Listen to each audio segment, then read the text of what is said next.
A summit of all U.S. bishops is only days away. The highly anticipated meeting in Baltimore is expected to tackle the best ways to protect minors from abuse in the wake of the Pope's global gathering at the Vatican in February. National correspondent for the Tablet and Crux, Christopher White, joins us now. Thank you for joining us. Thanks, Samara. Good to be with you. When the bishops get together, closing the gap on bishop accountability is likely to be their #1 goal. How do you believe they plan to do this?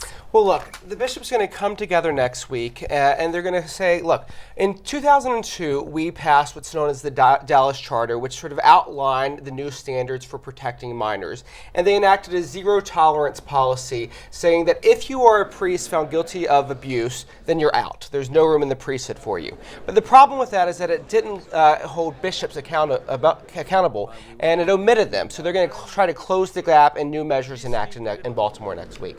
Are they going to be guided by what Pope Francis put forward last month for the global church? Yes, so Pope Francis issued new global guidelines saying that by next June, every diocese around the world has to have new standards in place.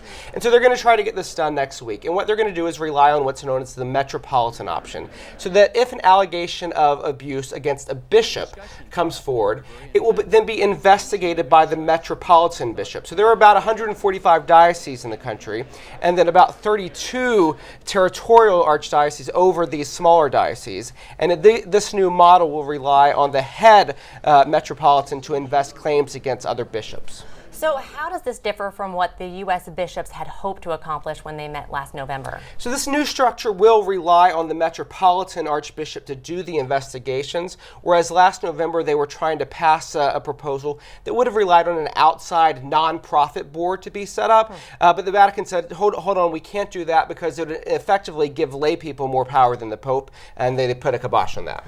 Well, besides dealing with protections for minors and bishops' accountability, what other topics will dominate the agenda? Clearly immigration. I mean, this has been put on the back burner and it's such a pressing issue in the country. I think the bishops are hoping to turn a page so that they can restore their moral credibility and address an issue that's near and dear to many Catholics.